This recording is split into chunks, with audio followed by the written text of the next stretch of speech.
వాతావరణంలో మేము అందరం కూడా ఈ పెన్షన్స్ పంపిణీ చేస్తున్నాం. ఉదయం 6 నుంచే ఈ పెన్షన్ పంపిణీ కార్యక్రమం జరిగింది.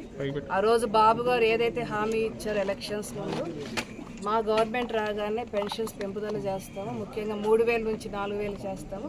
అదేవిధంగా వివిధ రకాల పెన్షన్స్ ఉన్నాయండి. దీర్ఘకాలిక వ్యాధులకి 5,000 నుంచి 10,000, అదేవిధంగా శాశ్వతంగా మంచానికి పరిమితమైతే 15,000, ఇలా వివిధ రంగాల్లో మరి పెన్షన్స్ని పెంచడం జరిగింది.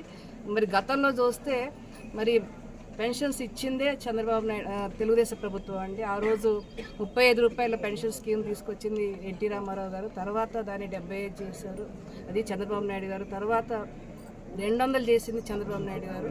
200 నుంచి 1,000 రూపాయలు చేసి 1,000 రూపాయల నుంచి 2,000 చేస్తే మరి గత ప్రభుత్వం మనం చూసాము. మేము పెన్షన్ పెంపుదల చేస్తామని చెప్పి రాగానే 3,000 చేస్తామని చెప్పి 5 సంవత్సరాలు తీసుకున్నారండి.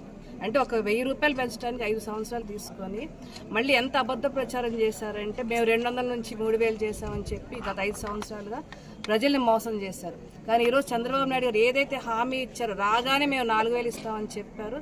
ఈరోజు అది చేసి చూపించినందుకు ముఖ్యంగా మేము అందరం కూడా చంద్రబాబు నాయుడు గారికి మనస్ఫూర్తిగా ధన్యవాదాలు తెలియజేసుకుంటున్నాము.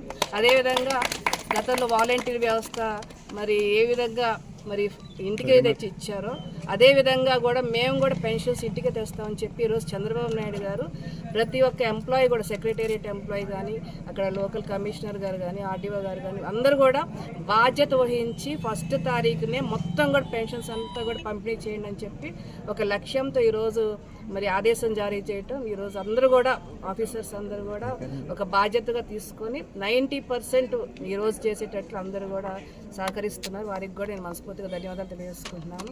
తప్పకుండా ఏదైతే సూపర్ 6 కానీ ఇవన్నీ కూడా రానున్న కాలంలో పూర్తిగా అమలుపరుస్తారో అవి ప్రజలకు చేరవేసే బాధ్యత మేము ప్రజాప్రతినిధిగా తీసుకుంటాం. తప్పకుండా అభివృద్ధి సంక్షేమాన్ని పూర్తిగా ఒక సమన్వయంతో నడిపించే నాయకుడు ఈరోజు చంద్రబాబు నాయుడు గారు, అదేవిధంగా ఎన్డీఏ గవర్నమెంట్. తప్పకుండా అభివృద్ధి కూడా జరుగుతుంది. ఈరోజు మనం చూస్తున్న అమరావతి ఏ విధంగా మళ్ళీ పూర్వవైభవం వస్తుందో, అదేవిధంగా పోలవరం ఏ విధంగా పూర్వవైభవం వస్తుందో తప్పకుండా రాష్ట్రానికి సుభిక్షమైన రోజులు రాబోతున్నాయి, మంచి రోజులు రాబోతున్నాయి. వచ్చాయి, ఆల్రెడీ స్టార్ట్ అయ్యి.